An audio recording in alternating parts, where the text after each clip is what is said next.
Hello friends, તો આજની recipe છે બહારથી ક્રિસ્પી અંદરથી સોફ્ટ એવા સાઉથ ઇન્ડિયન સ્પેશિયલ ચણાની દાળના વડા, જે બનવામાં એકદમ સરળ છે. તો ચાલો શરૂ કરીએ આજની રેસીપી. તો સૌથી પહેલાં એક બાઉલની અંદર મેં અહીંયા 1 કપ ચણાની દાળ લઈ લીધી છે.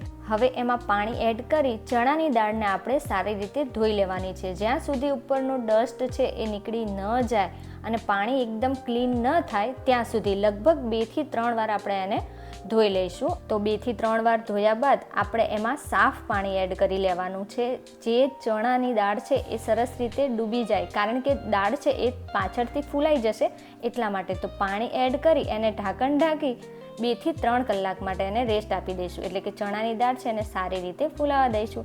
2 થી 3 કલાક બાદ આપણે જે શાકભાજી એમાં એડ કરવાના છીએ વડા માટે એ આપણે સમારી લઈએ. તો સૌથી પહેલાં મેં 1 મોટી નંગ જેટલી ડુંગળી છે એને રફલી ચોપ કરી લીધી છે અને તીખાશ પ્રમાણે મરચાં લઈ લીધા છે. લસણ અને આદું પણ એટલું જ લઈ લીધું છે. તો ડુંગળી, મરચાં, લસણ, આદું આપણું રેડી થઈ ગયું છે. ચણાની દાળ જોઈ લઈએ. તો અહીંયા દાળ છે એ પણ 2 થી 3 કલાક બાદ સરસ રીતે ફૂલાઈ ગઈ છે. તો એમાંથી આપણે પાણી કાઢી લેવાનું છે. અને હા, હવે છે મેઇન કામ કે ચણાની દાળ છે એમાં આપણે થોડી ચણાની દાળ કાઢી લેવાની છે. તો અહીંયા હું થોડી ચણાની દાળ છે આ રીતના કાઢી લઉં છું અને એક સાઈડમાં એને રાખી દેવાની છે. હવે આ ચણાની દાળને આપણે મિક્સી જારની અંદર એડ કરી લેવાની છે. અને હા, એ વાતનું ખાસ ધ્યાન રાખવું કે એમાં જરી પણ પાણીનો ભાગ ન રહે, કારણ કે પાણીનો ભાગ હશે ને તો આપણા વડા છે એ સરખા તળાશે નહીં, એટલા માટે. તો હવે ચણાની દાળ સાથે આપણે એડ કરી દેવાની છે જે આપણે રફલી ચોપ કરેલી ડુંગળી હતી એ, લીલા મરચાં. મેં પહેલાં જ કહ્યું એ રીતે કે લીલા મરચાં છે એની તીખાશ તમે તમારા હિસાબે રાખી શકો છો. ઉપરથી એડ કરી દઈશું આદું, લસણ અને અહીંયા મેં થોડી કોથમીર એડ કરી છે. હવે આ બધું છે એને આપણે સારી રીતે પીસી લેવાનું છે. પણ હા, પાણીનો ભાગ નથી એડ કર્યો, એટલે એને જો આ રીતે વારી ઘડીએ ઢાંકણ ખોલી અને આજુબાજુ દાળ હોય છે ને એ સેન્ટરમાં લઈ અને ફરીથી એને પીસતા જઈશું. તો એકદમ દરદરું એને આપણે પીસવાનું છે, એકદમ ફાઇન પેસ્ટ નથી કરવાની. તો જો આ રીતના આપણે એને પીસી લેવાનું છે. તો પાણીનો ભાગ નથી એટલે એકદમ સરસ એવું કોરું આપણું દાળ વડાનું બેટર છે રેડી થઈ ગયું છે. હવે એને આપણે કાઢી લઈશું એક બાઉલની અંદર. આપણે આમાં જે ડુંગળીને એ બધું એડ કર્યું છે ને એના લીધે એનો ટેસ્ટ છે ને ઓર સરસ આવવાનો છે. અને જો એકદમ ફાઇન પેસ્ટ નથી, એકદમ દરદરી જેવી આપણે રાખી છે, જેના લીધે આપણા વડા છે ને એ ક્રિસ્પી બનશે ઉપરથી. તો આપણું બેટર છે રેડી છે. હવે એની અંદર સાઉથ ઇન્ડિયન થોડો ટચ લાવી દઈશું.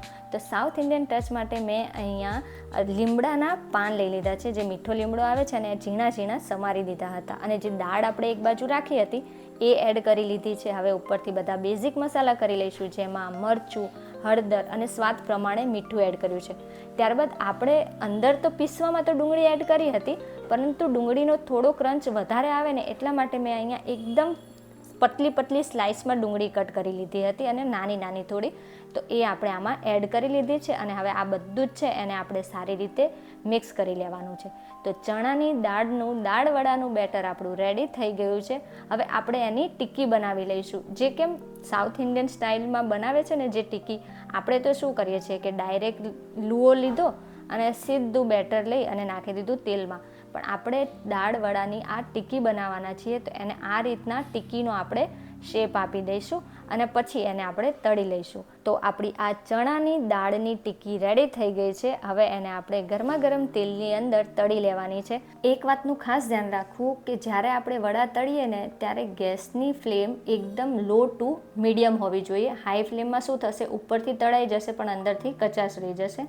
હવે વડા આપણે જ્યારે તેલમાં એડ કરી દઈએ ને તો સ્ટાર્ટિંગમાં એને અડવાનું નથી, એને એમને થવા દેવાના છે. જ્યારે તેલમાં ઉપર આવી જાય વડા, ત્યારબાદ આપણે એને ઝારા અથવા ચમચા વડે એને આ રીતના ફેરવતું જવાનું છે. અને બધી બાજુ એને સરસ રીતે કલર એનો એકદમ ગોલ્ડન ન થઈ જાય, બ્રાઉન જેવો, ત્યાં સુધી આપણે એને તળી લઈશું. તો બસ આ જ રીતના આપણે વડા છે, ચણાની દાળના વડા એ આપણે તળી લેવાના છે. તો કલર એકદમ સરસ આવ્યો છે, એકદમ ક્રિસ્પી પણ બન્યા છે. તો આપણે ઝારા વડે એને આપણે કાઢી લઈશું.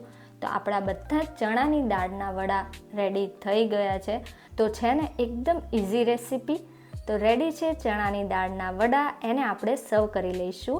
નોર્મલી સાઉથ ઇન્ડિયન સ્ટાઇલમાં શું થાય છે કે એને અલગ ચટણી સાથે સર્વ કરે છે, પરંતુ આપણે અહીંયા લીલી ચટણી સાથે વડા સર્વ કર્યા છે. તો જોઈ શકો છો તમે કે ઉપરથી એકદમ ક્રિસ્પી વડા બન્યા છે અને અંદરથી એટલા જ સોફ્ટ બન્યા છે.